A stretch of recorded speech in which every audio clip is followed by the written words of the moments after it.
প্রতিজ্ঞা সিরিয়ালের আজকের এপিসোড একদম অন্যরকম আর টেনশন দেখতে পাবেন। সূর্য অস্ত যাওয়ার সময় ছাদের উপর একা দাঁড়িয়ে থাকে অভিমন্যু। তার চোখে লুকোনো কষ্ট, কিন্তু সে কিছুই প্রকাশ করতে চায় না। ঠিক তখনই সেখানে ছুটি এসে পৌঁছয়। সে অবাক হয়ে বলে, স্যার আপনার কি কিছু হয়েছে? চোখ দুটো এমন জল করছে কেন? অভিমন্যু প্রথমে কিছুই বলে না, শুধু চুপচাপ দাঁড়িয়ে থাকে। ছুটি আবার বলে, আপনি আমাকে বলতে পারেন, আমি আপনার সব সমস্যার পাশে থাকবো। তখন অভিমন্যু একটু রেগে গিয়ে জিজ্ঞেস করে, আপনি এখানে এলেন কিভাবে? ছুটি জানায় সে অফিসে অপেক্ষা করছিল, কিন্তু অভিমন্যু না আসায় তাকে ফলো করে এখানে আসে। তারপরেই আসে বড় টুইস্ট। ছুটি বলে, আমি সব করতে রাজি, শুধু আমার বাবাকে ছাড়িয়ে আনতে হবে।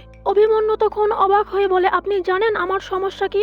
ছুটি স্পষ্ট করে দেয়, যাই হোক সমস্যা, আমি রাজি। এই কথায় অভিমন্যু রেগে গিয়ে বলে, তাহলে আমাকে বিয়ে করতে হবে, পারবেন?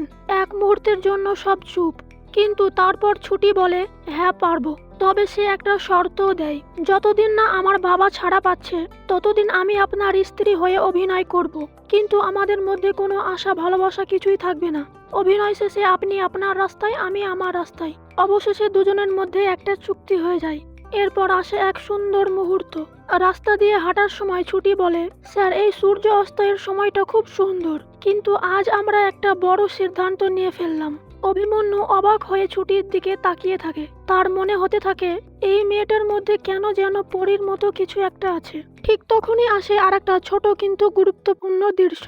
একজন গোলাপ বিক্রেতা ছুটি ও অভিমন্যুকে প্রেমিক প্রেমিকা ভেবে গোলাপ দিতে চাইলে অভিমন্যু না বললেও পরিস্থিতি এমন হয় যে গোলাপটা শেষ পর্যন্ত ছুটির হাতেই চলে যায়। এই ছোট মুহূর্তে যেন তাদের সম্পর্কের এক নতুন শুরুর ইঙ্গিত দেয়। অন্যদিকে ছুটি বাড়িতে এসে সব কথা বলতেই সাবিত্রী পিসি রেগে যায়, কিন্তু ছুটি একটাই কথা বলে, আমার কাছে এখন কিছুই গুরুত্বপূর্ণ না, শুধু বাবাকে ফিরিয়ে আনা। এদিকে অন্য প্লটেও চলছে চক্রান্ত।